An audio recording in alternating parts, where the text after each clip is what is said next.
everyone, it's Miriam with a Y. We've been creating resin art by using alcohol inks and making what are called Petries. The last two that we made were asymmetrical, so I just randomly placed the colors throughout the Petrie. So today, let's try being very symmetrical and see where that takes us. And let's also add something to the mix for fun and shimmer. Oh, and let's change up the color palette too. All right. Since we're officially in fall here in the US, I'm going with some autumn-like colors. I've chosen Jacquard Pinata Havana Brown, Coral, Golden Yellow, Lime Green, and for the shimmer, I'm going to use Jacquard's Pearl-Ex Mica Powder, and I've pulled out the color Aztec Gold. It's a really pretty golden color. Now, there are lots of colors in the Pearl-Ex line, about 50 of them actually, including numerous golds. So you've got many options for this step. And you can also get these in different sizes. Like this is a 3/4 ounce or 21 gram size, but their colors are also available in smaller 3-gram sizes. So choose whatever works best for you. As in my last two Petrie videos, my resin will be Clearcast 7050 because I'm going to be making this piece somewhat thin too, and I want to know for sure that it's going to cure rock hard and not be at all bendy, and I want it to be strong. A couple of viewers have sent me other resins to try out, so we'll be using those too in the future. I've mixed up a small amount of resin beforehand to color with my Pearl-Ex. Now, the easiest way to mix it in evenly is to add a tiny amount of resin first. Mix that in smoothly and then add more resin as you need it. Mixing up a tiny amount first lets you really get all your lumps out and just really get a really nice homogeneous blend. I saved a little extra clear in case I want that for later. After waiting about 15 or 20 minutes, I mixed up a larger batch of resin to pour into the mold. Now the reason for waiting is that I want the first smaller batch in those 2 little cups to have a chance to get a little thicker than this newer batch. Unlike last week, I don't want it to be much thicker to make like tubes or snakes like we did, but I do want it to be thick enough to stay, relatively put when I pour it in later. But I also want it to be thin enough that it'll spread out a little bit. Not a whole heck of a lot, but a little. With my newer resin mixed, poured, and cleared of bubbles, I start adding color. Like I said, my plan this time is to be as symmetrical as possible. This can be a little challenging because some bottles just leak out before you're prepared to drop your inks, but I find that the Jacquard bottles are really kind of good about this. I really like working with them. I start with Havana Brown, then Lime Green, then white. First in some clear spots, and then on top of the colors that I've put down so far. Then I add some coral, more green, brown, and then some golden yellow. This color is so pretty, I think. Now my plan here is to be very deliberate about where I place every single drop. What I'm doing in effect is painting a pattern.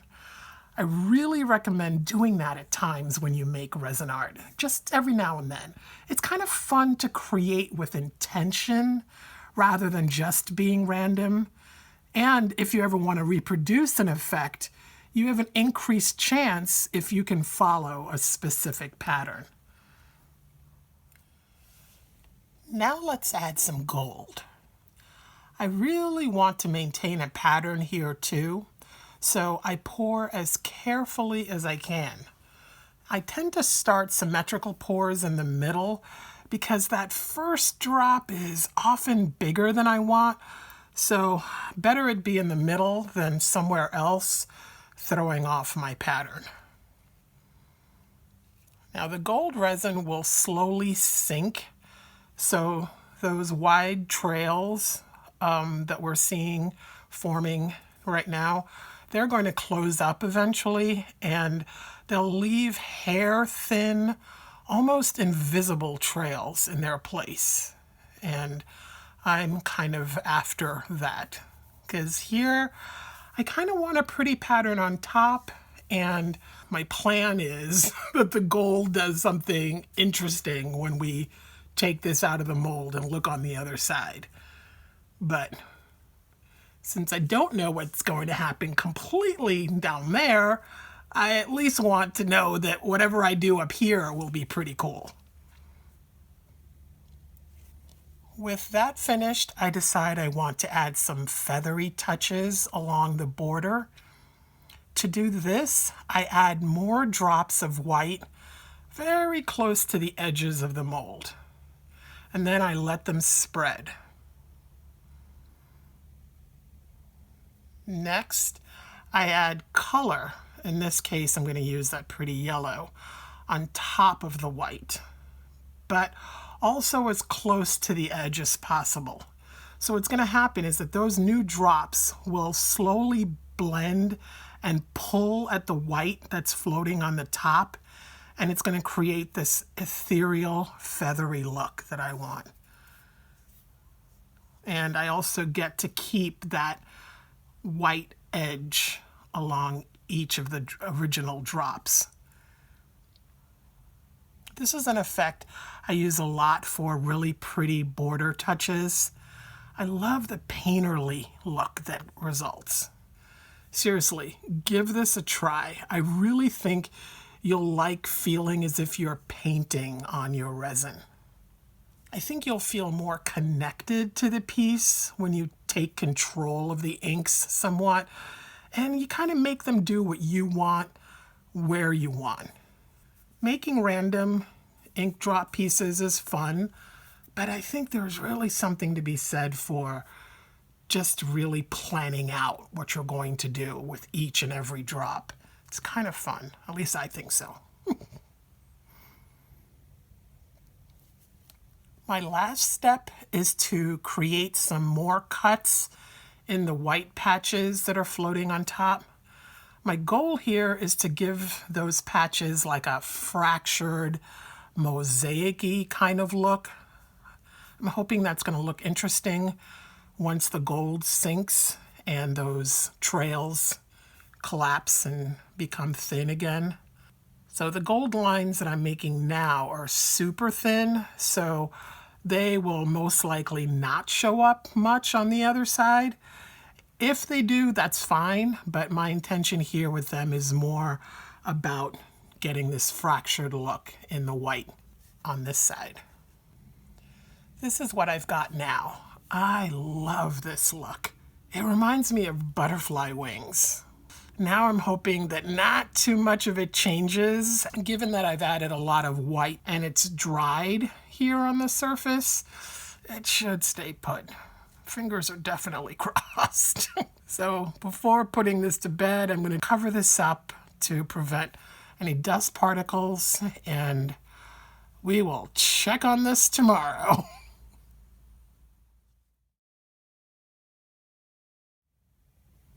Now for the fun part. And honestly, the somewhat stressful part too, because things can go wrong. But we can at least dramatically minimize those chances by using good resin, not overdoing it with the inks, and timing when you add everything. So I'm thinking we should have done pretty well. I think I'm loving how I got to keep my pattern. It didn't collapse or move at all after I put it to bed. Yay. I like how you can see some of the gold peeking through already. So I'm really excited to see like what we ended up getting throughout. Alrighty, let's see.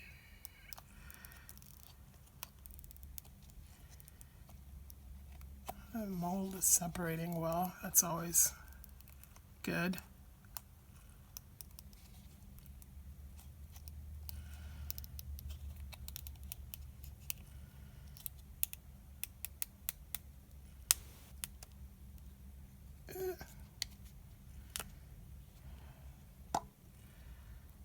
Okay, let's look at the edges.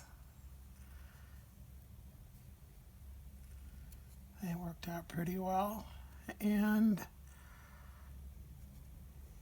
yay! We got our symmetry, and we had just one little speck of white crash through. Darn. Just that one little tiny bit. Oh, man. But, oh, wow, look at that. I love this center. So the gold, when you add mica to the resin, I almost always seem to get this texture. There's something about adding the mica that causes this texture to happen. I don't know if it's because of bubbles that end up happening in the resin when we're mixing it in. I'm not sure, but it's always a given that I'll have this, which I don't mind at all because it adds a lot of interest and it kind of lets the metallic really shimmer. Oh, I love it. I love how it kind of plays into the green. And I really like this sort of like wispy kind of thing that we got here. I think we got an awesome result with this. I love the symmetry that we got, the colors. It looks kind of like a flower in the middle amongst sort of fall leaves. I just love it. I hope you're enjoying this series and that you are inspired to try some resin art yourself. Give this a thumbs up to let me know you'd like to see more videos like this. And if you're new, subscribe, click the bell, and select all notifications to catch all upcoming videos using inks, resin, and more. We'll be making more Petries in different sizes, different shapes, different textures, and we'll be trying out new resins. Also, tune in for some more alcohol ink painting. I've got some fun new things to show you in that area too. Thank you so much for watching. An extra thank you to my amazing patrons and to all of you who sent me fun things to try. I could not do this without all of you. May all of your creative nature shine this week. See you in a couple of days. Bye now.